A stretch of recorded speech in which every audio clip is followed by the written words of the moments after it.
Good afternoon. I'd like to call to order the October 20th Finance Audit and Budget Committee. Please rise for the pledge. To the flag of the United States of America and to the republic for which it stands, one nation, under God, indivisible, with liberty and justice for all. Next, I'll take a motion to adopt the agenda. Adopts the agenda. Motion from Commissioner Romano, support from Commissioner Wallace. Seeing no questions or comments, please vote. Van Sickle, yes. Thank you.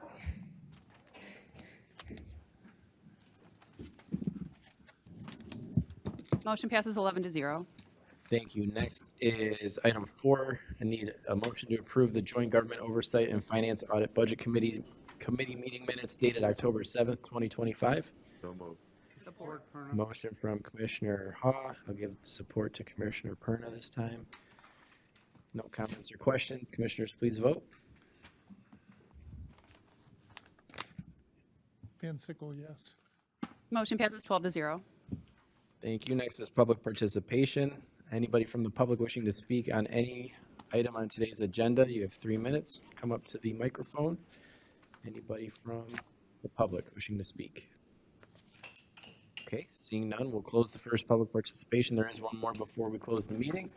And we'll move on to item 6, budget reviews. I will take a motion to receive and file budget reviews for facilities and operations, information technology, and the capital improvement plan. So move Van Sickle. Support. Motion from Commissioner Van Sickle, support from Commissioner Grote. And we will start with F&O.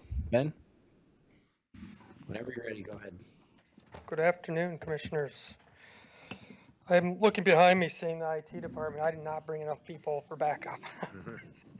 But anyway, thanks for the opportunity to present the 2026 Facilities and Operations Budget. Every day, our team ensures Macomb County's 1.8 million square feet of facilities, from our courthouses to health departments, are safe, functional, and welcoming for our residents and employees. Today, I'm going to outline our department's role and how we're optimizing our resources to keep these facilities running smoothly. Our 100-person team keeps Macomb County facilities operational, from daily cleaning to major repairs across county-owned facilities. Despite past staffing challenges due to retirements, we've seen stronger applicant pools recently, ensuring we are able to deliver reliable, high-quality services. Our trades and HVAC crews are on track to complete nearly 4,500 work orders for this year through our efficient paperless system, saving time and ensuring accountability of those employees. Whether it's snow removal, security walkthroughs, fixing critical systems, F&O is involved in that process. For 2026, we're proposing a budget that's $341,300 lower than the 2025 amended budget. Largest factor is shifting $1.5 million in paving repairs to the capital budget, but we've also achieved some real savings, anticipating $738,000 reduction in electricity and $15,000 in natural gas. This is our first utility cost in several years, or utility cost drop in several years. These $753,000 in total utility savings stem from our proactive budgeting process, improved energy efficiency, despite raising market costs. While future savings may be modest due to market trends, this year's reduction allows us to redirect funds for other needs. Our repair and maintenance budget also sees a modest increase. We increase this nearly every year to keep our aging infrastructure up and operational. We use repairs and maintenance budget to address critical needs such as roofing, elevators, tuck pointing. We're attempting to prevent the larger expenses down the road. You will see the $396,900 personnel cost increase due to a planned 3% wage increase, as well as a request for 2 new project manager positions, 1 full-time project manager and 1 full-time associate project manager. These roles will oversee growing capital projects as well as large infrastructure repair and maintenance projects. We're also requesting $15,000 for training and $2,500 for travel to send staff to conferences like the National Facility Management Conference. This investment helps keep us ahead of industry trends, saving money long-term through smarter practices. Finally, we're asking for $66,800 for capital outlay funds to replace outdated custodial equipment like snow blowers, floor scrubbers, floor machines, ride-on floor machines, to boost efficiencies, keep the facilities safe and clean for our public and employees. In closing, facilities and operation is committed to fiscal responsibility and exceptional service. Our 2026 budget balances savings with targeted projects to ensure Macomb County facilities remain functional for the employees and the public. I'm happy to answer any questions. Ben, thank you for the presentation. Commissioner Goike. Thank you, Mr. Chair. Thank you, Ben. Yes. I see that you gained two more last year's budget. This year, you're going for another two, so that's a total of 16. And in your presentation, you said that for overseeing, major projects, and are you considering that you must be having major projects from now and, for the next 20 years? Or is it going to be, did you look at the option of hiring contract managers, for part-time for these major jobs to be done so that we're not paying, benefits and wages for somebody, and then when we have less jobs, they're still on the payroll? Yeah, I appreciate that. Forecasting out 5 years in capital projects, I not only see major projects and large projects like we have going on right now with our jail. I see a lot of other needs that aren't really going to go away with our infrastructure. We really are working really hard to keep on top of these things. I have one project manager for 1.8 million square feet. And we're talking about adding on other facilities in different departments. It's become really difficult to juggle this. I'm not going to lie. We're currently splitting up project management of these projects between myself, Joe back behind me here, our general foreman, whose duty is really to handle the trades, as well as our single project manager that's handling a $228 million jail project. So to answer that question, sure, I'm sure there's an outsourcing option. I don't know that it's cheaper. But I foresee a need in our county counterparts in other counties that we work with most frequently have at least a project manager for both operating and one for capital. Some have many. So really just trying to optimize and work to efficiently get these jobs done appropriately. So the 14, them are mostly foremen for the trades people that you have, for the plumbers, the painters, general and foreman, the yeah. carpenters. Yeah. And then you only have 2 people for project managers, is what you're saying right now? Yeah, I have one official project manager right now, and he's 100% dedicated to the jail project. He's there all Okay. day, every day. So that's what you're looking for, another? Yes. Because you only have the one? Yes, correct. All right. It's now that it's No, clarified. I appreciate it, yeah. And we did not get any positions last year. These are our first 2, so, in many years, so. Okay, thank you very much. Thank you, Mr. Chair. Thank you, Commissioner. Commissioner Romano. Thank you, Chair. Hi, Ben. Hello. Ben, these 2 that you're promoting, are they being promoted from within? No, these are totally new positions. Totally new. So you have been, Haven't posted them. nothing. It'll be for 2026, yep, if it's approved. Answer my question. Thank you, Chair. Thank you, Commissioner. Ben, I appreciate the decrease in budget from last year. That number looks good. Talk to me about the capital outlay section real quick. I know you said that's for some of your maintenance equipment and things like that. Is that something that going forward, I'm not too familiar with that equipment. Is that something, like the laptops every 2-3 years we can replace them? Is that type of equipment, or is this, we ride it till it dies and then we replace them? Yeah, we have ridden it till it's died and then some more. This is equipment that lasts a long time. We are trying to, we're trying to get updated equipment because a lot of the stuff we have been working on, it's come to the point now where they no longer service it. It's 20+ years old. So this is kind of a one-time deal. We asked for money last year. It was reduced to $30,000, so we're able to get some things. But a ride-on, or not even a ride-on, a push-behind floor cleaner for like Vercoolen, for example, with expansive floors is $27,000. So we're kind of up against the cost of the new technologies plus aging equipment, majorly aging equipment. So Gotcha. Thank you, Ben. I don't see Any other speakers? So you're all set, but please For now. stick around for the capital plan. Ben, Thanks, thank you. Thank you, Commissioners. And next we will have Jaco with the IT budget. Commissioners, I forgot to mention the page number last time, but Jaco's is going to be on C42. Jaco, go ahead. Good afternoon, Commissioners. The Macomb County Information Technology budget shows an increase of about 2.4 million in 2026 over 2025. We are asking, or for some of the reasons the budget's increasing, we are asking for 2 new positions, as well as a position that we have that's not funded, which is a part-time position. The one position is for a business system analyst for the clerk's office.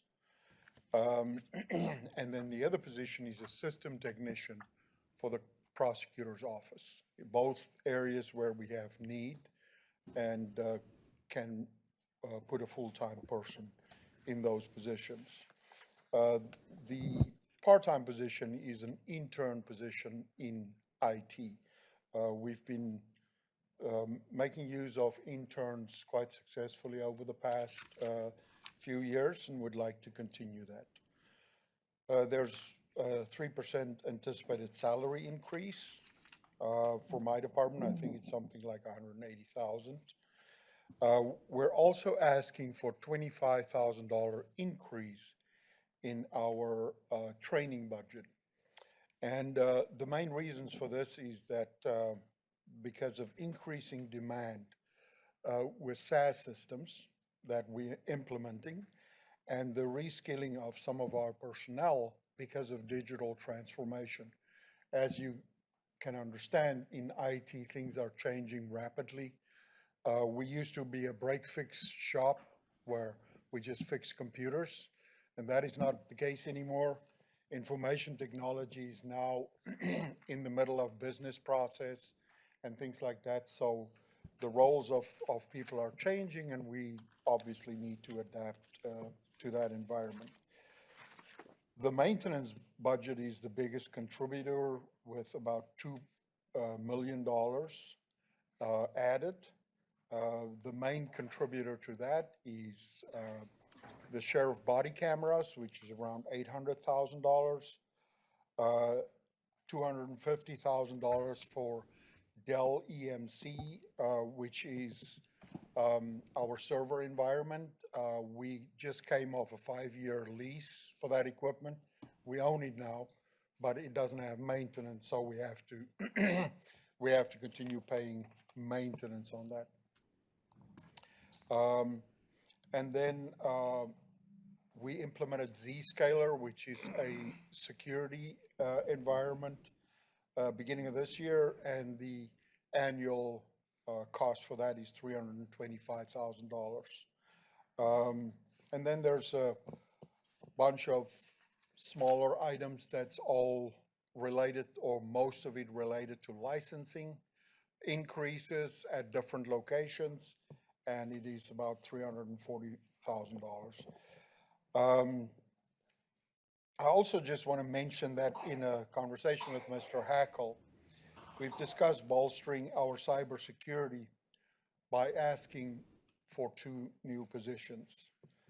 This will enable me to stand up a separate division with a manager and a junior security analyst, in addition to the 2 staff that I have today.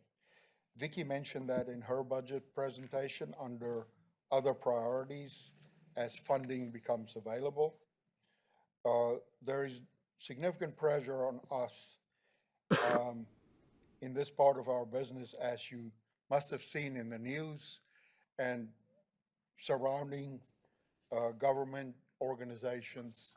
A lot of places get compromised, and we have a very good security program, but it is something that is changing very, very rapidly, and we need to be ready for that. I also want to mention that we just secured a $555,000 grant for security. which is something we're very happy about, but we cannot use that for personnel or anything like that. We can use that for technology. So maybe just to explain why we're not asking for additional technology. Any questions? Jacob, thank you for the presentation. We do have a few questions. Commissioner Howard. Yeah, I have a few. You mentioned that you're seeking really 4 positions. 2 of them are going to work. One's going to work in the clerk's office, and one's going to work in the prosecutor's office. Why are those positions not in the prosecutor or the clerk's budget? Why are they coming out of yours? The model that we've been applying in the county as of late, and I would say in the last 3 years probably, is that those positions are IT positions in the departments. And the main reason for that is if those people don't report to us, we don't have governance over them. In other words, how they do IT. All the people that work for IT can get access to systems. If people don't work for us, I cannot give them access or the access that they need to do their jobs, meaning privileged access. And for that reason, we do it like that. Okay, I understand. I was looking at the budget, and in 2023, the repairs and maintenance budget was about $7 million, and it's almost nearly doubled going into 2026. Can you explain that? I'm just unfamiliar why it would almost double. Yes. Our maintenance budget has increased very significantly over the past, I would say, 5-6 years, and will probably continue to increase until we have our systems, in the cloud. What it means for us is, we used to maintain everything in-house. The software companies now are moving their workloads, really forcing people to move their workloads to the cloud. And when you do that, there's significant cost that comes with that. But there's also benefits in the fact that they have very good uptime. We cannot afford the data center that a company like Amazon can afford. So they stand up these data centers. Microsoft, for example, our mail system's a very good example of that. And, unfortunately, that's the case. The other thing that I also just want to mention, in the past 5 years, we have moved a lot of maintenance that existed in departments that is IT related to IT, so that we understand what those systems are. Our security office do security reviews of these systems to make sure that the systems are secure and we're happy with them. So there's a lot of these things that take place, and for us to have insight into that, we have to have better control of specifically that. We don't mind decentralization. We actually encourage that, but IT has to be in the middle of that. Yeah, that makes sense. Thank you for that, especially that last part. That's kind of what I assumed, but I just, got to ask the question. And along the same line, you mentioned the sheriff's body cam. Can you just elaborate also? Is it a normal practice for the IT department to handle that budget in other counties, or does that normally come out of the sheriff's budget? Well, implementing the sheriff body cam environment, we led our project manager, business system analysts, and so on, led the sheriff's office in that endeavor, helped with the implementation thereof, and obviously we have a vendor, Axon, that's responsible for that, and that really manages the cameras, but there's a cost to that, which is an annual cost over the next 5 years, 6 years, I think, of that amount. And, it's common practice that IT would handle that, whether it should be in a sheriff budget or in our budget. I think Vicki has made great strides this year with changing some of our processes and the way we account for things, and that conversation will probably then continue. Okay, thank you. That's all, Chair. Thanks, Commissioner. Commissioner Ha. Thank you, Chair. Hi, Jaco. Hi, Commissioner. Commissioner Howard asked half of the question I was going to ask. and that's dealing with the body cams. And we've explained this to most of the department heads, all that have appeared. We're trying to get the amounts into the right buckets. That's right. So we can take a look at the budget in its entirety. We just approved tasers for the sheriffs and vehicles for the sheriffs. And it just becomes a highlight in your budget when it shows $800,000 for the sheriff's body cams in maintenance in your budget. So I would like you to have the conversation with Vicky or the sheriff or whomever and move that back into the sheriff's budget so we can look at in totality of what's being spent within their budget. I absolutely understand that, Commissioner, and I agree with that. Just from our perspective, I do have concerns. We have to be very careful about stuff that we move out and just let people be on their own versus being involved. Because what happens is true shadow IT happens where people just buy systems, we don't know about it, and then when that happens, we end up with having to make that system work on our networks and things like that. So I'm very open to that conversation. I just want to caution that we have to be careful what we move to other people's budgets and what stay in IT. And I appreciate that immensely, Jacob, but the term, that's the way we've always done it, doesn't mean that's the way we're gonna do it in the future. Absolutely, I And you had agree with that. indicated that this could be an annual expense moving forward. So that would be my recommendation. If you need help with that, Vicky's standing right behind you. So thank you. That's all I have, Chair. Thank you, Commissioner. Is there anybody else you want to volunteer for extra work while you're sitting here? Commissioner Lucido. Thank you, Chair. So my question was, you put it in 800,000 for maintenance for the body cams, back to the body cams again. How many body cams are in the sheriff's department, do you know?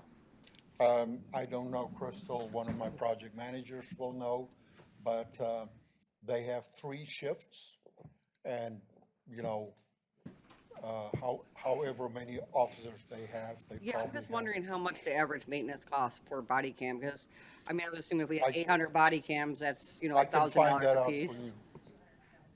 270. All right, so you're looking at about 3,500 a piece for maintenance on each one?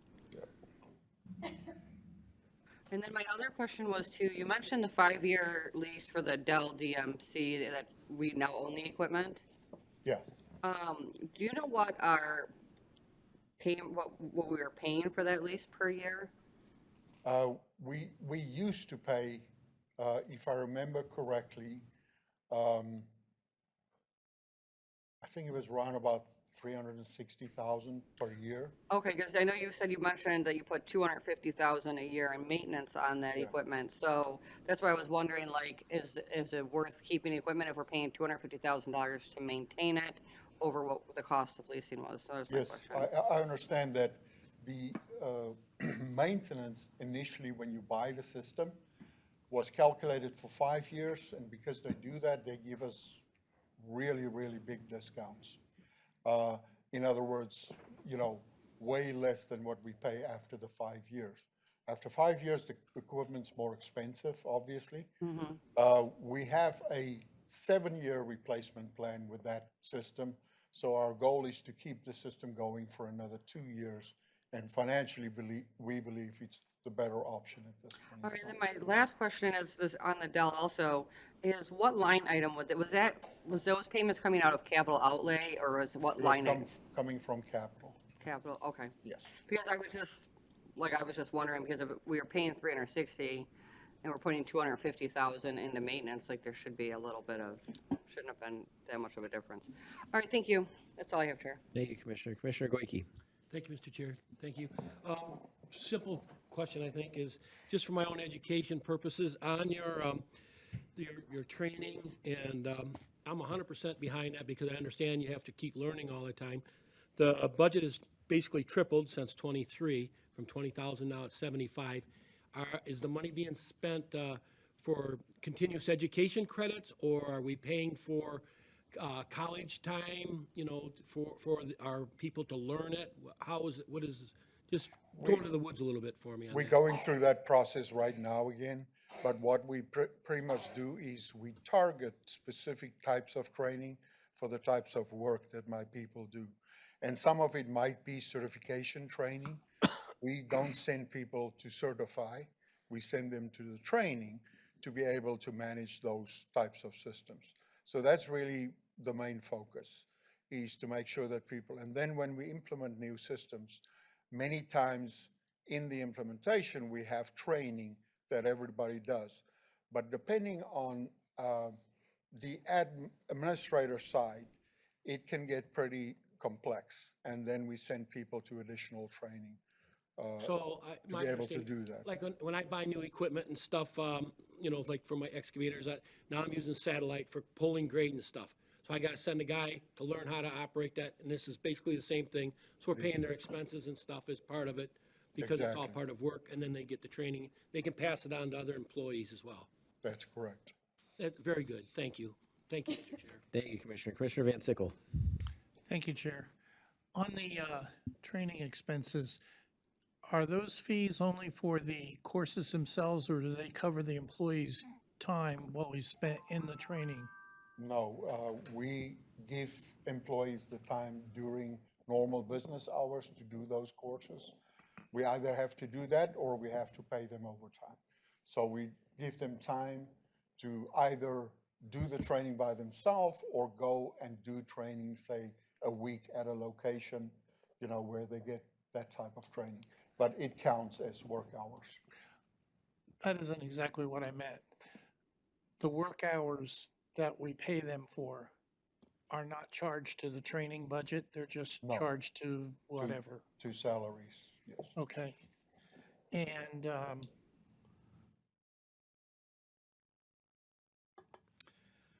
under your budget page on C42, did I hear you correctly that if you get additional people for cybersecurity, you would spin up a little department with a manager? Yeah, currently I have two people, my security administrator, and we have a business system analyst position that we have not converted, but we moved that person to work on cybersecurity. So those are the two people we have. What I want to do is stand up a full division, like my other three divisions. Cybersecurity division, have a manager, a security administrator, a security analyst, and a junior security analyst. Well, what I was wondering is if you do that, under your position type, you have managers and supervisors, you have 10 all the way across. Would that increase the manager count? The manager count will increase to 4. Okay, but you from don't 3. show that on your paperwork. This came about, and that's why Vicky had it under other priorities as funding becomes available. Okay, This so came it's not about, a definite. At a later stage. And my last question is in reference to what Commissioner Haw said about the body cams. I too would like to see all the departments charged with the products and software and everything else that they use. Personally, I'd like to see that expense under the sheriff's department, but transfer the money to you, because clearly IT should select and purchase the body cams with consultation with the sheriff's department for functionality. But you're absolutely right in when you said they have to work on the network and all the other technology, be able to go into our cloud properly and all that. So, I'm very open to that, whether it's done with policies or, however it's accomplished. I just want to make sure that everybody is aware. I think it's more a function of the finance department to make that juggling happen. But anyway, that's just my comment. Thank you. Thank you, Chair. Thank you, Commissioner. Chair Sabatini. Thank you, Chair. Hey, Jacob. I, Couple questions. So I saw the list of all your conferences and trainings that you put on your what's it called, our dashboard request form here. So are these conferences and trainings specifically for the liaisons that work with the departments primarily? Yeah, for the people that work with those systems primarily. Okay, so for example, the two positions that are on your budget, but they're not technically your request, they're from the clerk and from the prosecutor, but they're in your budget. So these individuals would then be part of your training, Yeah. in turn, learning on those systems. That's So correct. it looks like your budget's increasing, but it's really at the cost of other departments, just to be clear. It is, the over 200 systems that we have in the county. And we are obviously responsible and accountable to make sure that those systems operate, well. So that training is up to us to give Okay. to our employees. The other thing here, so the two positions that you're talking about for the cybersecurity division, those were not recommended, correct? You're asking for those additionally? I'm asking for those additionally. Got it. That's Okay, so correct. they're not in the recommended budget. Talk to me about the positions from last budget cycle. You asked for 2 new positions, which you got 2 and a half. Are those filled from last budget cycle? We did not get any positions in the last budget Did cycle. not? Oh, that's right, this is what was changed, okay. That's why I was confused, because I'm looking at the numbers here and something Although, wasn't making sense. what So we're that asking makes for total- this year is the yeah, same we asked. Makes for. total sense. I like the intern position. I think that's a great step in the right direction. I know you've had success with interns. I know we've talked Yes. with other departments that are also initiating intern positions, but obviously we can't, it's not like it used to be where interns would just work for free. We actually have to pay them now, so. Can you talk to me, 2 other quick questions. So the cybersecurity audit that you did, or review that you did, I think it was last year or the year before. Are you using the basis of that review to determine what your asks for that new division specifically? That is part of it, because what we have is, we have what we call a 20-point system. And that's what we evaluated and understand and know where we fall, in a scale of 1 to 5. And our goal is to continually increase the different items in that 20-point system. So there's a lot of work. Honestly, a lot of work. For 2 people, it is just not enough. And, it's priorities. What do you ask for first? What do you, it's really difficult. So that's the one area. The other area is, it is just increasing exponentially. And to explain that, we work with vendors. We have a partner that helps us with security. There are so many ways that people attack organizations. I can show you statistics of how many times a day we are being attacked.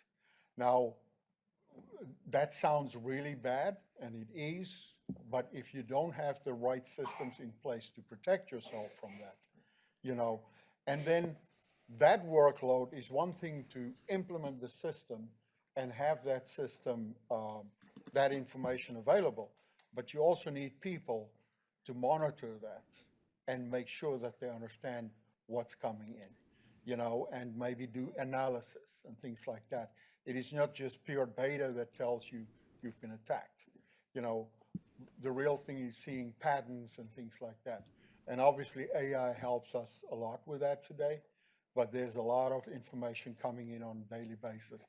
And then the other aspect is there's so many different aspects of cybersecurity, and we just don't have the time to address each and every one. And that's really why I believe that we have to stand up a What's the division. total ask on those 2 positions? What It's, would be the budget for that? I think I have it. I'm sure it was probably in our packet somewhere, but I have it here somewhere, just bear with me. 258,000, no, sorry, not that one, sorry.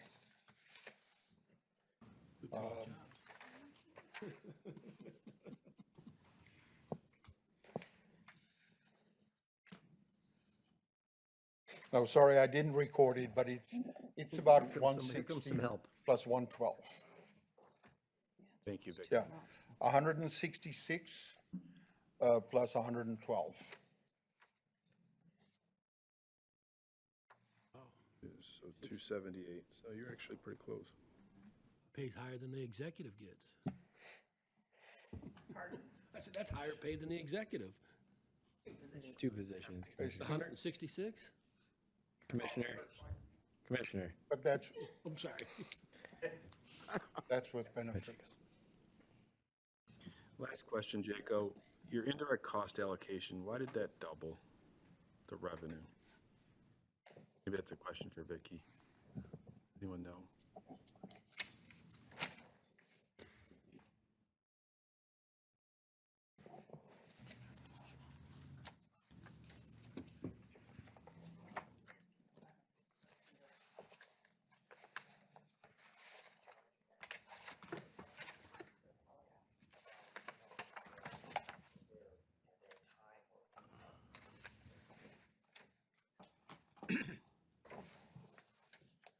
Hello? You're asking about the revenue, the 320,000? It's a chargeback from somebody. Yes, it's a charge back from the telecom for Jaco's personnel's time Okay. within there. And they take that back in as revenue. Okay, great. Thank you, Chair. Thank you. Commissioner Romano. Thank you, Chair.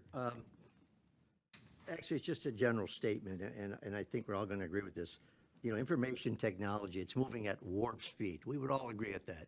I mean, things are changing on a daily basis. And the ingenuity of the hackers is also changing on a daily basis. Security has got to be an absolute for us. We've seen it, we've heard about it. It's cost money to a lot of people. It's shut down a lot of facilities. Do I like the fact that you've increased it $5 million? No, I don't like that at all. Do I think it's absolutely necessary?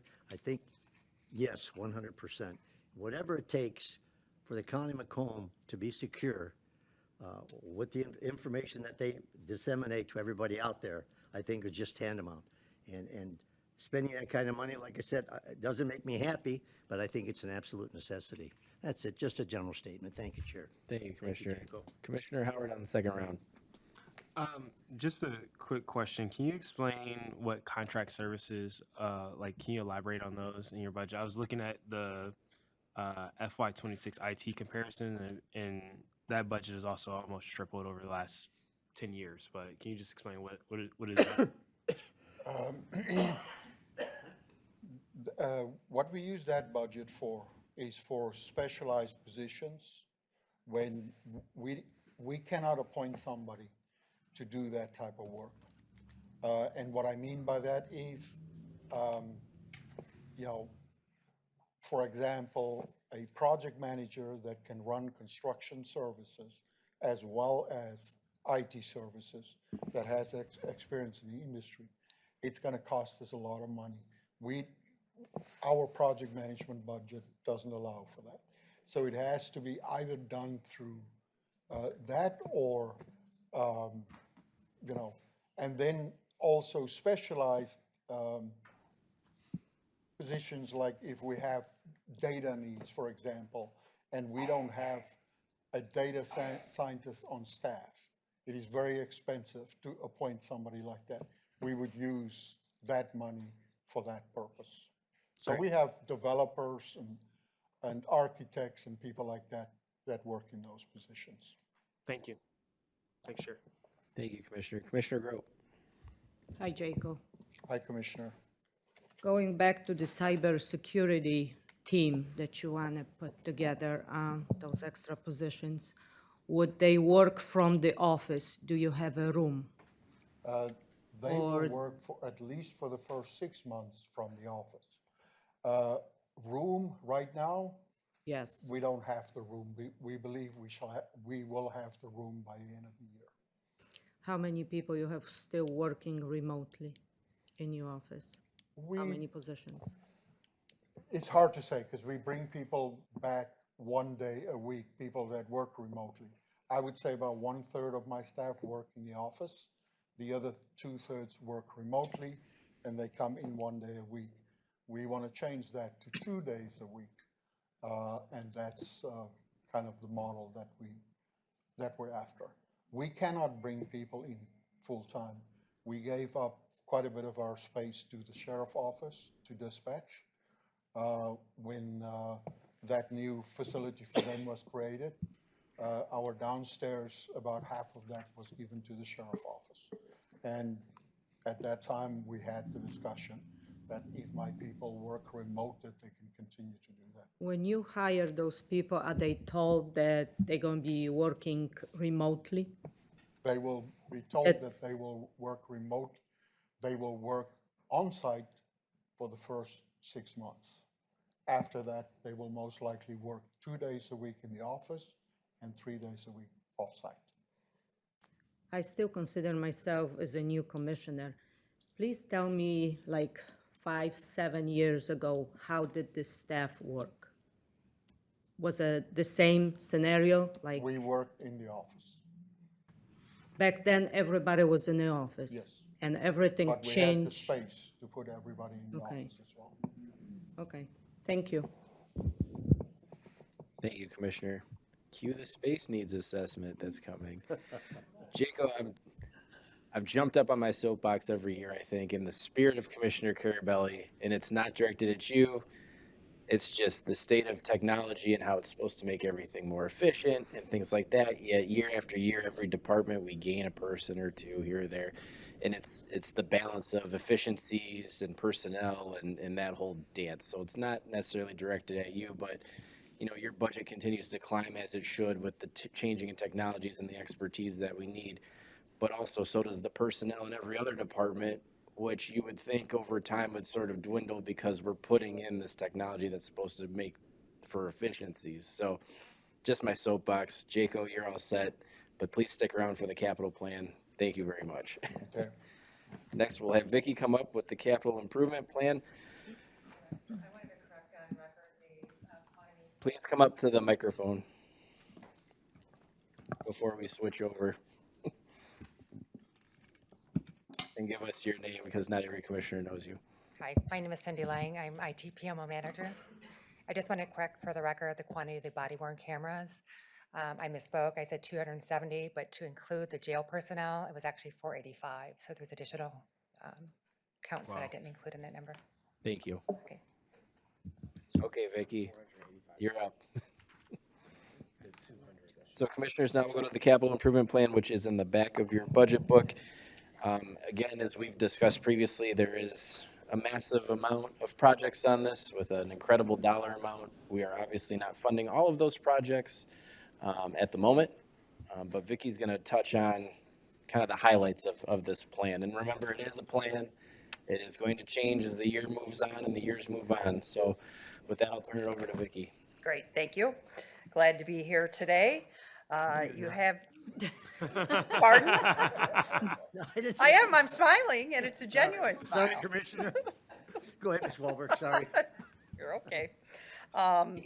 So yes, you have before you the capital plan that we put together. I know I talked about this a couple weeks ago when first presented.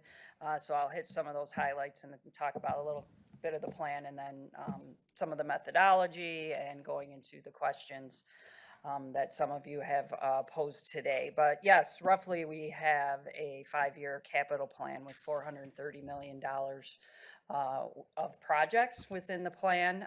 Those are inclusive of our fleet or vehicles, countywide furniture purchases, information technology, as well as major building projects, and then also somewhat more of a general equipment category within the project plan. As you've talked about today, and I just want to make sure to mention is when we're looking at the capital plan, these projects are housed in the departments outlined in here, which are IT, F&O, fleet within the road department, as well as purchasing. They are representative of the entire county. And for us, make the most sense to house these items, manage these items, and also from our perspective, manage the budget for that. They are in no way, shape, or form their projects. That's why on the capital plan, as you've seen in years past, and maybe in a little different format this year, we laid it out a little different with identifying the departments individually and actually whose projects they're for, that these departments support and manage. Notable on the list and one of the driving forces in the large number for the capital plan is that the Central Intake and Assessment Center project is on the capital plan. So you have the remaining budget of that spread out over the next couple years. So that is a large portion of the project. As Ben stated, and Jaco as well, we moved the paving project, again, that's paving countywide, into the capital outlay capital plan, as well as Jaco's annual IT needs. That is continuing with what the board did in this year's budget for 2025, so that's how we followed it, mapping that out this year on many of the items that are within the capital plan. I talked about the meetings that we did with the BOC and the exec's office, but we've also really formed a really good capital planning team this year between my office as well as IT, purchasing, F&O, and fleet. So we meet regularly with F&O and IT. They have the majority of the projects. We meet at least once a month. You have Gigi Butler, who is here today, who along with Dave Steitler has managed the capital plan over the years. We now have created, along with meeting once a month on the projects and them coming what is going to come before the board each month from those projects and what is moving on the capital plan. We discussed that, as well as we have a reconciliation item now that we're doing monthly as well for closing out projects, getting status updates that Gigi is working with the departments on as well.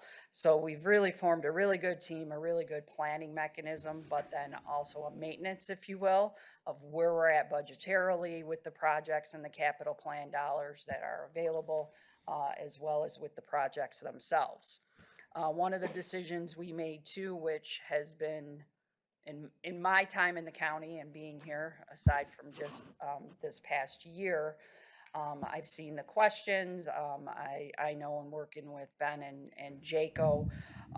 One of the things that we did is if you have a construction or a major building related project, the funding that is here is inclusive of the architectural and engineering. It's inclusive of the construction, which is Ben's piece. It's inclusive of Jaco's IT piece, if that is needed, as well as furniture. So we tried to bring that all in. Again, we thought that was the best way to plan it out, especially from a budget perspective. We think we want to know, we thought you would like to know, what is the whole cost of the project?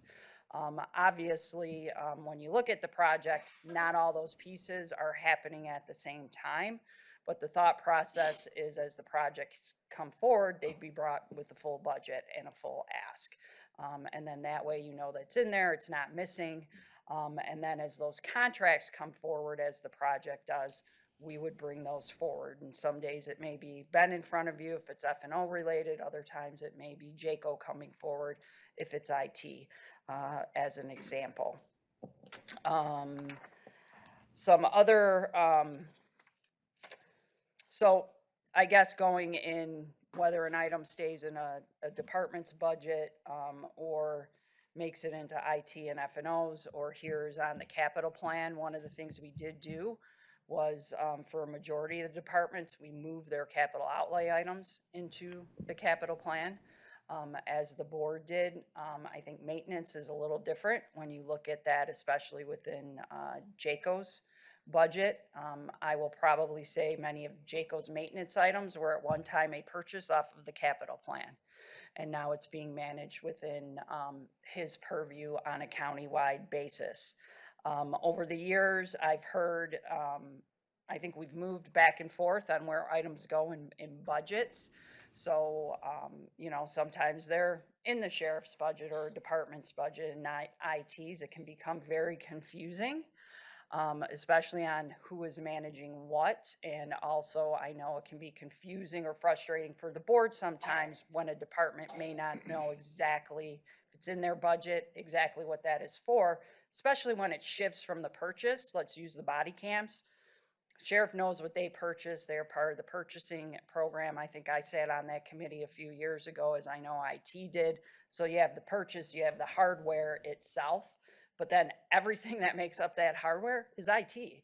It's cameras, it's the storage for that, it's licensing and subscriptions potentially. So it moves from the hardware purchase over into the IT realm. So again, from our perspective, that's why many of those items make sense to stay within the maintenance item and or within IT's purview of the capital plan.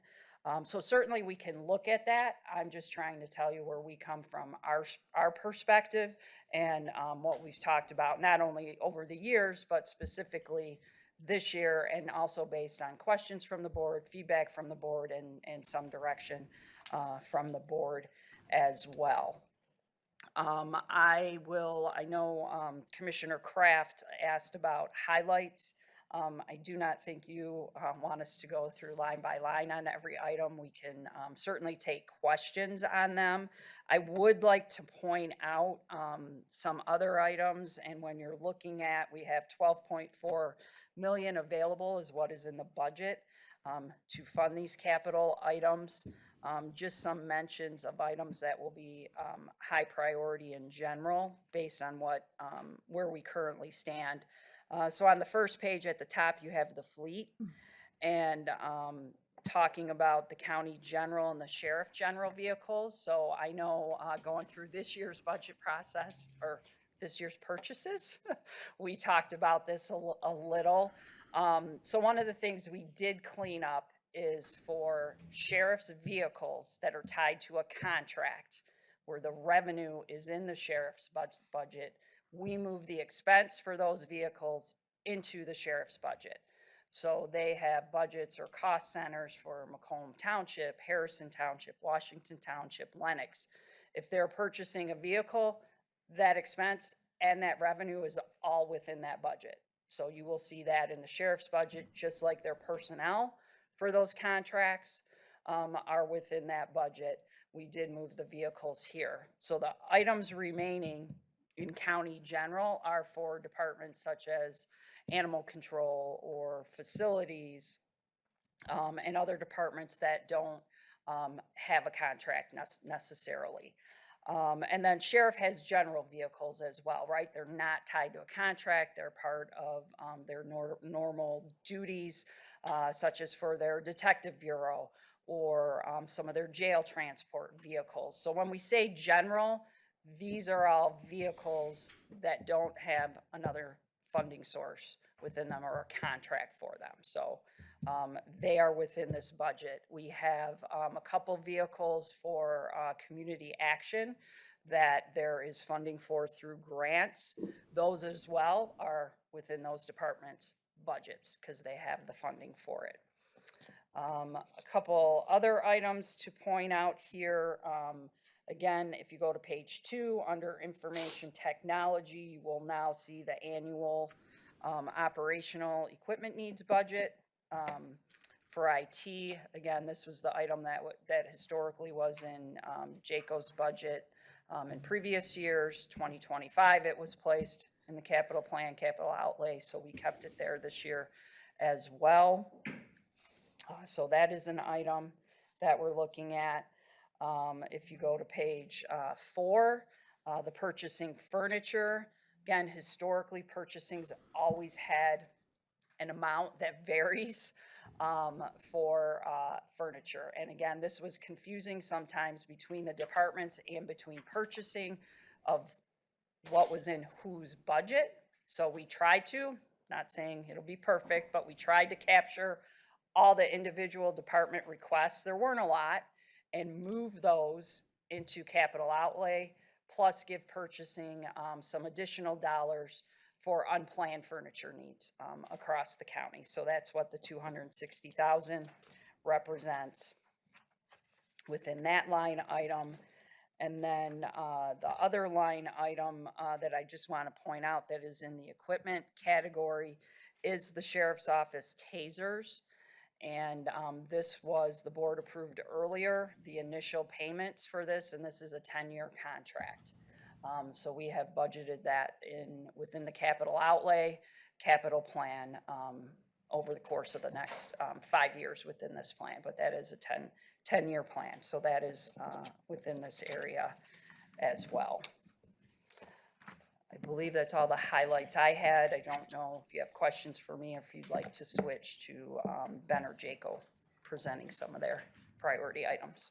Thank you, Vicki. We've got a bunch of questions, so we'll just roll through that. And if it's Ben question or Jaco question, I'll just have you guys come up if that's okay. All right, we'll start with Commissioner Ha. Thank you, Chair. Hi, Vic. Hello.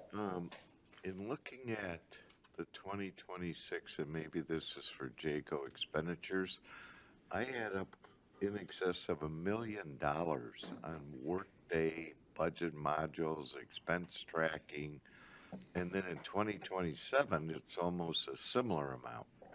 Are these programs or adjustments? What is this? It is for integrations and modules that we are implementing in Workday. So the original Okay, can you say that in English, please? Modules are, some of the modules are things like, for instance, a budget module, where we can do our budgets through Workday. That is a significant amount, if I remember correctly. 350,000. Yep. And then integrations of anything. If you have a system, for example, that HR uses, like AFLAC, and they want to integrate that with Workday so you don't have to input data in two different places, that, there's a significant cost to that.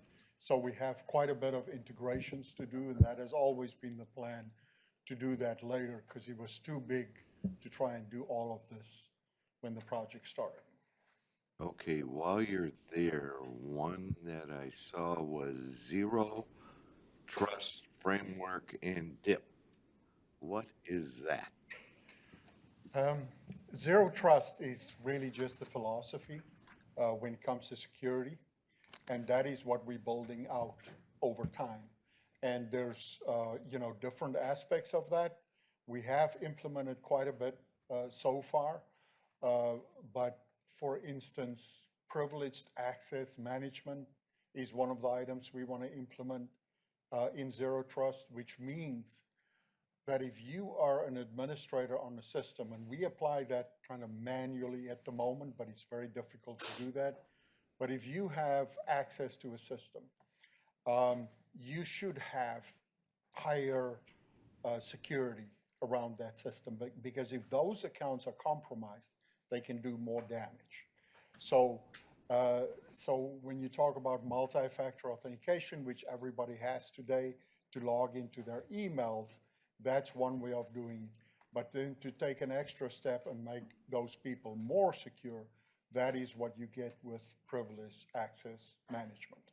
So it's different components that we use to pretty much fulfill that philosophy. And if I'm looking at that correctly, it says 180,000 a year going all the way out to 2030. So Yes. is that upgrading it every year or changing it every year? No, it is the implementation of different systems. The difficulty with that, Commissioner, I can say 180,000 for next year, and then leave it zero for the next 4 years, for a 5-year capital plan. But that, I know that's not true. But quite honestly, at this point in time, I don't have the numbers to give you. Okay, that's So I fair just keep it consistent over the next 5 Thank you. years. Next one's for you, Vic. I noticed one of the proposed items was $750K for a pole barn at Freedom Hill. Oh, Ben. Oh, Beth. You did that. Well, not me personally. If you build it, they will come, I guess. So this is a request from our very small Parks and Rec team now. The pole barn over at Freedom Hill, if you drive by right now, you'll see a great big blue tarp that's covering the roof. It is dilapidated and falling down. So that is a placeholder to build a new pole barn. That number, we don't have a design or anything at this point, so I included some additional funds in there in the case that I had to bring water or power to that barn. So the caveat to that is Freedom Hill is a dump site and it's also a 100-year floodplain, so there's significant limitations on that property where I can put a pole barn. So just working through that and added some extra funds for that. Thank you. Yep. Thank you, Chair. That's all I have. Thank you, Commissioner. Chair Sabatini. Thank you, Chair. Vicky, first of all, great job on this. This is a huge improvement, I think, in the sense of us understanding what our capital needs are. I think this is probably our biggest challenge right now at the county, just trying to figure out how to solve all these needs. When I look at the totals, and I see the biggest totals under the general fund column, obviously, so we can't do everything. But I think one of the key aspects here is the VERC building. I know we're getting $25 million, from the state, and that's coming up here soon, that we've got to figure out what we're doing with that building.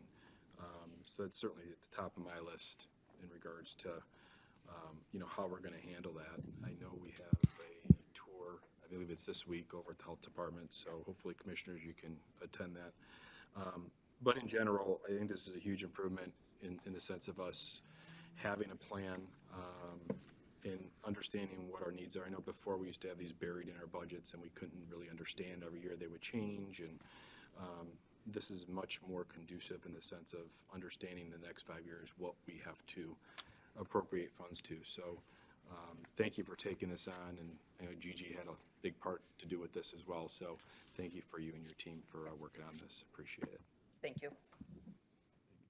Thank you, Commissioner Lucido. Thank you. So my first question was about the JJC for the closed circuit TV system. Is that going throughout the whole building, including the side that the state uses, or just the side that we use?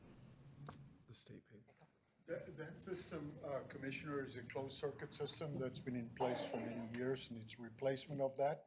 But it is really the, where the people are housed, it is those arms that are protected with cameras. Yeah, is it throughout the whole building, or is it It's throughout throughout the the whole part? building. Okay. That's Is it, what it is. that was my question, is are we getting any reimbursement from the state for part of that? Sorry, it's not for the whole building, it is just for the county's portion Okay, of the all right. building, not going on the The state, county's portion. Okay. state side. And no, that is not a reimbursable item. That's why I wasn't, From the state. because, I mean, like, I understand, like, the boilers might not be a reimbursable item, but closed circuit TV, if they're using it to monitor, that's why I was wondering if it was going on their side, if we were getting reimbursed for that. So that was my one question. Secondly, can you just touch on the South End Health Facility remodel in the amount of $20 million? Sure, I can talk to a piece of it, so, just because I was part of that a couple years ago when we first came to the board. So this somewhat, or it does go hand in hand with the remodeling or a new building for Verculen, and having a facility in the central end of the county, if you will, and then also the south end of the county. So as I'm sure you're familiar, we have 3 locations in the south end. We have a building in St. Clair Shores, then we have the one in, we have actually then have two and more in that we occupy. So the idea when we did the planning for that and did a space needs study on both those areas was essentially to consolidate into one location and to move those services all in together. Again, the concept is if you have more of those services together, the people in those areas will get better services as well. We will save on some costs. And then, we also have a facility at the St. Clair Shores end that's not meeting our needs. So that was the concept behind that. And then we started to look again, as we looked at the VERC, We also looked at what would we like to do at the south end. So in the south end, there are a couple different ideas that we could do. One of those would involve one of the current locations and doing some remodeling and renovations, and the other could potentially be looking at another building, lease that out and make some renovations as well. Got anything you want to add on? I guess that was my question really quick. So we don't own the building that I know a little bit about what you guys were planning before with combining the three, but we're gonna put $20 million into a building we don't own. That's the question I guess I have. So, couple factors to add on to what Vicky was talking about. So the building we call Southwest Health, which is at roughly 11 Mile and Van Dyke, the Majestic Plaza. So that space was under that weird reverter clause. So in May of 26, that reverts to the ownership of that piece of property we have there reverts to the owner of that strip mall. So we currently own it, but we will not own it come May, June of next year. So we got to make a decision there, whether it's with the current landlord or whatever we do there. On the top of that, Southeast Health on Harper, for many years, we carried a line item in the capital plan it needs a total HVAC renovation, including all the ductwork. So we carried some costs for some time there before we start talking about this regional facility, because it is a significant undertaking to redo the entire HVAC system in this building, which meant ripping out all the ceilings, replacing all the ductwork, all the units. So at that time, talk about the South Regional facility, we did not want to dump that money in without knowing the future of that facility. So we're just kind of sitting there. It doesn't change the fact that the HVAC is in very poor shape over there, and the building's old, to be frank. But, so it's a condition thing, plus obviously what Vicky was talking about, regional services. Okay, all right, thank you. That's all I have. Thank you, Commissioner. Commissioner Van Sickle. Thank you. In looking at this proposed capital improvement plan, I noticed that there's workday modules under Human Resources and Public Works. Will those departments be purchasing those modules and installing them, or will IT be purchasing them and installing them? That's all done through IT. That's what I would have thought. Well, I guess whatever mechanism you use to put these under those departments, I would suggest that possibly the sheriff's.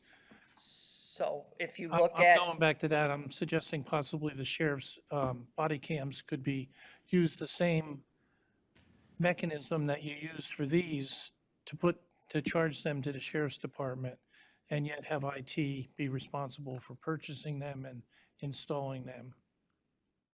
So if you look at page 1 and how we have the categories broken down, you have the main categories on the left. First project type is county fleet for vehicles, and that's fleet on page 1. The next main heading is information technology. Okay, And under information technology, just to easily identify for the board what items go with what department, that's why you have the department listed there. So Okay. Board of Commissioners, you have 3 items that are on the list, all under IT. And so on down the line. And those are all the IT items that are coming through JACO, working with those departments. okay, And then- I missed the indentation. Yep, and then the same thing, facilities, the major buildings, our F&Os laid out that way. Thank you for pointing that out. Sure. That's great. But somebody spoke before, it almost sounded like that person thought we weren't in favor of the sheriff's body cams. I'm very much in favor of supplying the sheriff with any tools that he needs. The only question in my mind is where we categorically put the Understood, money. yes. Yep. You mentioned the new Verkulen building. Am I remembering right that we have a $25 million grant floating around someplace? Correct, yes. Essentially, it's on your plan for the Verkulen. It identifies the 25 million as another funding source, and then the remaining funds would come from the general fund or the capital plan. So if you go to the major building projects, which are F&O projects, and you find Verculin is on page 6.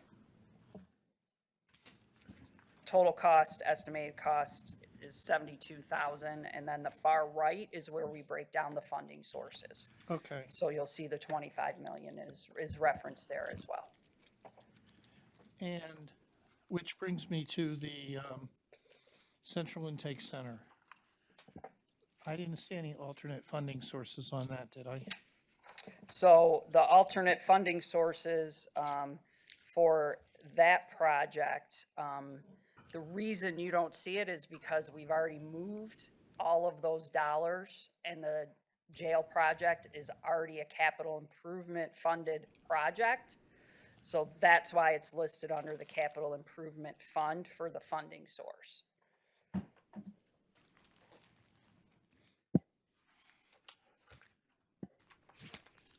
So when we improve projects off the capital plan, especially the larger construction projects, they move from the capital plan budget in your budget book to then an actual capital improvement fund, cost center, if you will, Okay, so, within the system. so And the remaining of the money that we haven't spent yet is buried in the capital improvement fund. improvement fund? Yes, as long as the 40 million from the state, and then, as you know, the general fund money we ask for after we spend it, and then that money gets moved into that capital improvement fund. So that's why we did it that way, because it's already in the capital improvement fund. Because I It's a thought you were putting project. us on the hook for 175 instead of 50. Yep, nope.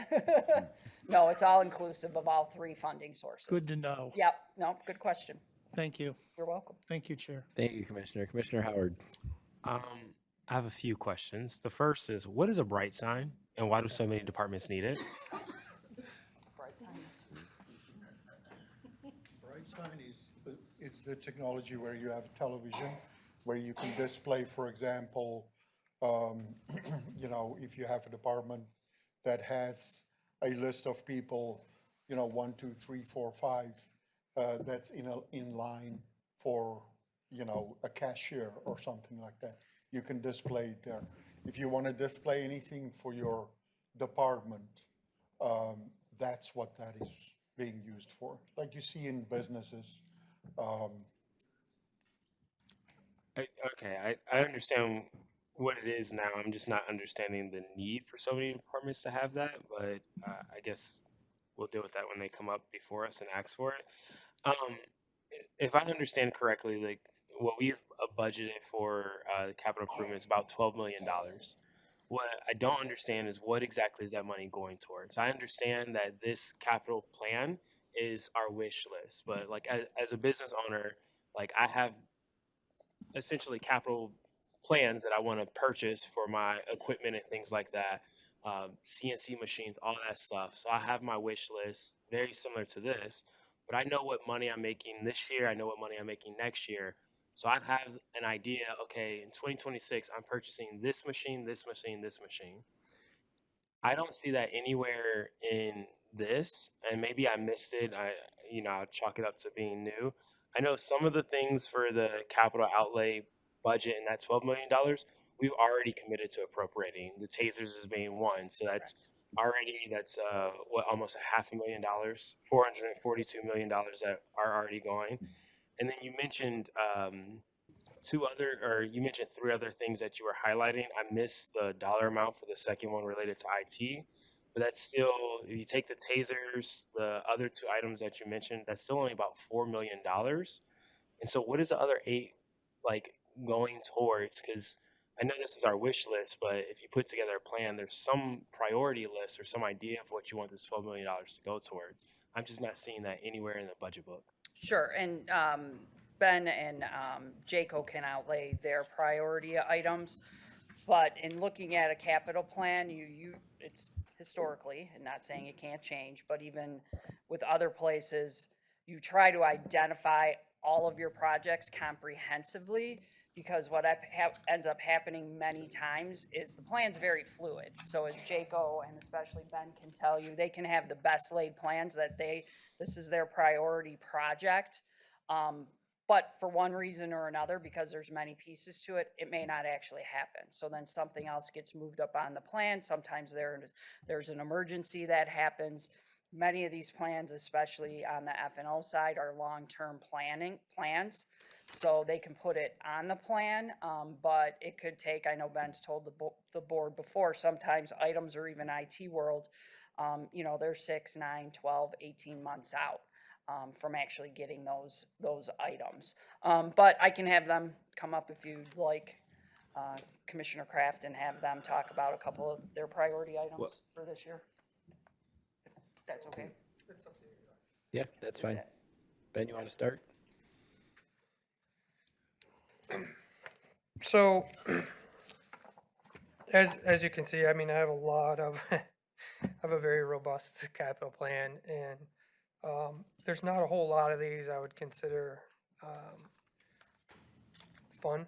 And by fun, I mean a lot of them aren't like a modernization. A lot of these are things we have to do to keep our buildings up. If we're going to keep the court, we got to do X, Y, Z to keep the court. So that's kind of what I look at with priority. When I'm forecasting things out and using boilers, for example, just because it's off the top of my head, is I may put boilers in 2027 or 2028, and that's based on useful life.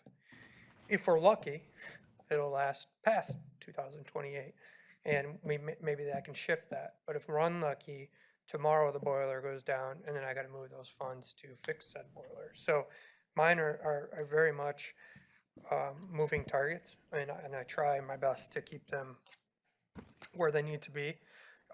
Briefly going over some of what I would consider my priority projects. One of these is something I've talked at length with you guys about, as you guys have approved a couple of contracts in regard to it, and that's the admin building plaza deck repair, where we're getting the water infiltration. This is something that's been happening for many years, the last 3 to 5 years especially, and we saw it escalated quite a bit this year with the water and the flooding and that below grade here in the basement. We hired AK Architects to look at this, along with soil and materials engineers to conduct a waterproofing assessment, which we completed in third quarter 20. Go for it.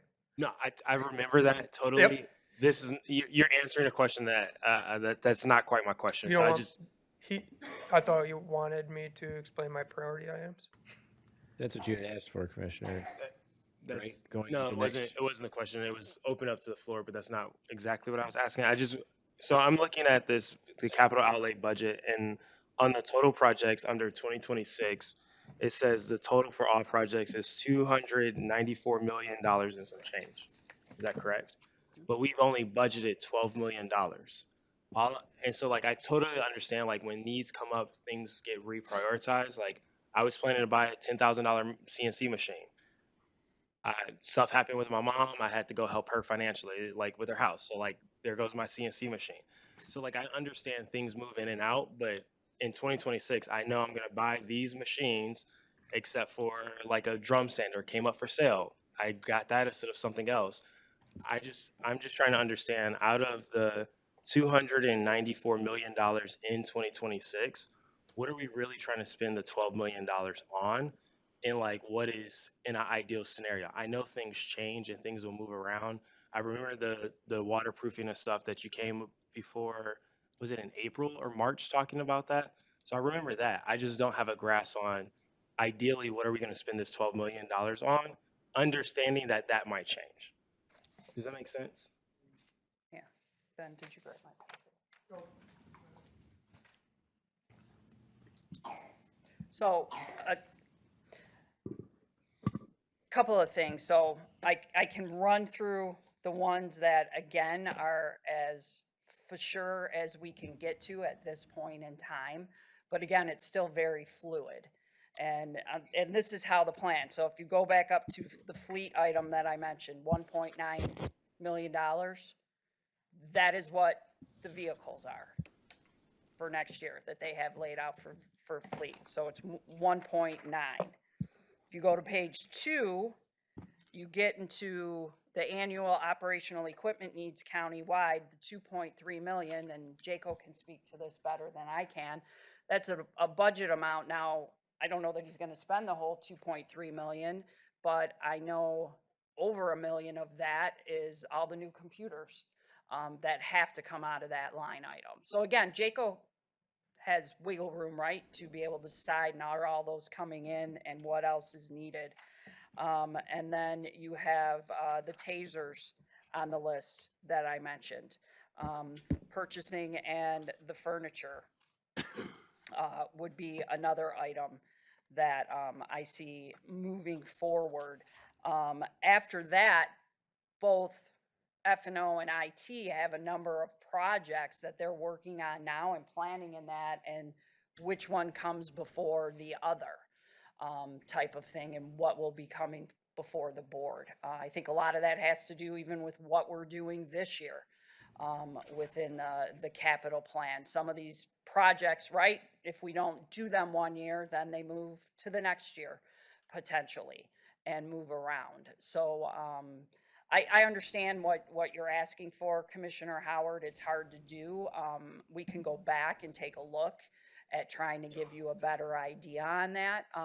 Keep in mind though, as Andy McKinnon reminded me too, unless a project, which a lot of these are not, are under 35,000, the board sees each one of those projects and each of the spending and the contracts that come before you too. So just within, you know, that arena. And again, there's just a lot of moving pieces within that and trying to manage that. And I think too, a lot of this goes back to when we talk to about why certain projects fall under IT and F&O and are in here and are managed through IT and F&O. A lot of that, as you can see, is trying to manage the limited dollars and trying to figure out what is a priority. All of the departments, of course, have priority projects for themselves, but then there needs to be a higher level group that is looking and comparing what those priorities are.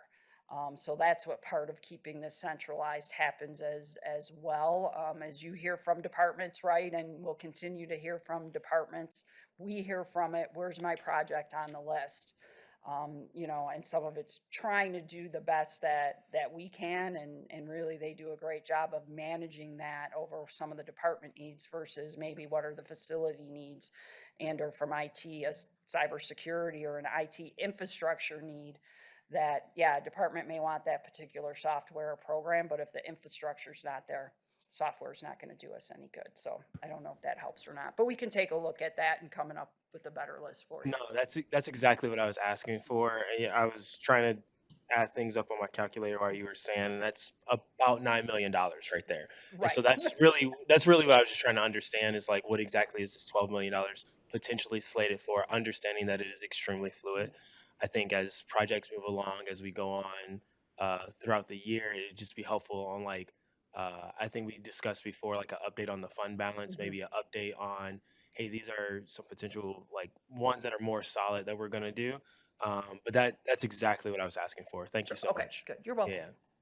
Thank you, Commissioner. And for us, having this more complete list than we've had in the past, I think could be helpful too for conversation as they come up to us and say, we need this for X amount of dollars. We can say, well, sure, but what about this project instead? And have that dialogue as they come to us. It just, you know, gives us more opportunity to have that conversation with the departments, even though Ben's not going to want that because he's going to want his project.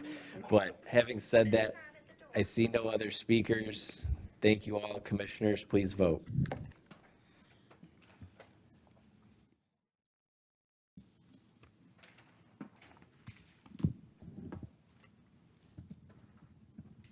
Motion passes 13-0.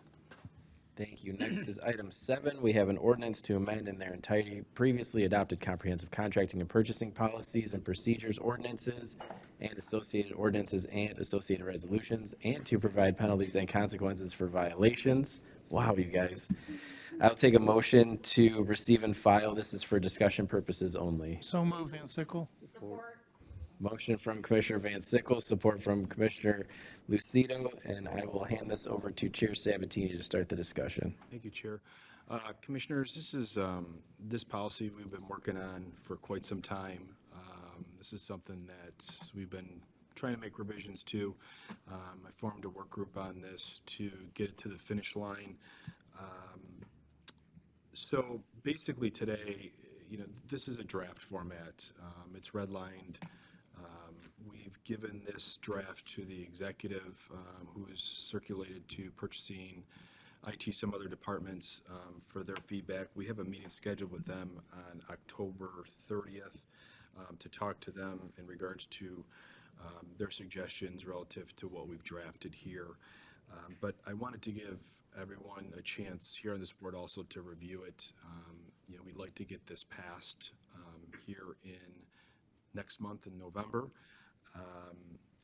in the sense that it does have some provisions also related to change orders. That's something that we're dealing with currently with the CIAC project with change orders. We most recently passed some change orders this month because they surpassed the 5% max number on that project. So Ben submitted all those change orders to the board so that we can keep the project moving. But one of the changes in here specifically was that we wanted to put the change order process, at least update it in the contracting policy so that it's there for, future use. Obviously, we've got a number of projects or requests here in the capital plan that we just went through. So this is something that's going to be, very useful to us. When I created the work group, and just for clarity, that work group consisted of myself, Commissioner Van Sickle, Commissioner Haw, Commissioner Kraft, and Commissioner Wallace. So we all sat on that work group and worked collectively to make these changes to get it all to you. So, today it's for you to look at. I don't know if anyone had a chance to look at it before today's meeting, but this is just for discussion purposes only. We'll also then relay that information over to the county executive and try and get this finalized for November. But this is something that we've been working on for quite some time.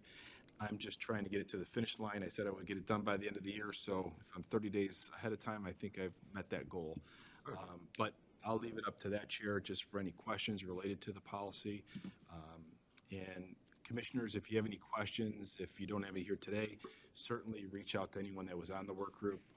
They put a lot of time into this to get us to the finish line, so they certainly can answer any questions or their thought process relative to any red line changes that we did make with the policy.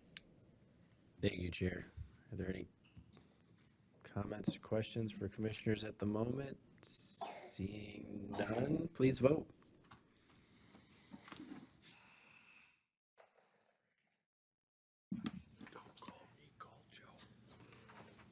Motion passes 13-0. Thank you. Next is public participation. Anybody from the public wishing to speak, you have 3 minutes. You can speak on any issue. Anybody from the public? All right, we'll close public participation. Move on to commissioners' comments. Commissioner Goike. Yeah, I'd like to put a little report in from our solid waste committee that we met to give everybody a heads up of what's going on with that. We passed an amendment to push forward for the 90 days public hearing for the expansion of the Pine Tree Acres. The property is already bought, paid for. It belongs to them. It's all part of the square mile and a half property that they own. The local community is in good shape with it. And right now, there's currently 8 years left of what they have for capacity in there. And by this next expansion, it would give them another 25 for a total of 33 years of garbage to go in there. And we're also working on, one of the items that I want to work on on this committee is composting. So I want to keep you, a heads up on everything, and that's where we stand right now. Thank you. Thank you, Commissioner. Seeing no other. Motion to adjourn. Motion to adjourn from Commissioner Romano, support from Commissioner Wallace. Please vote. Out of here by 4:30. Motion passes 13-0. This guy's parked at my Thanks, everyone. See you tomorrow.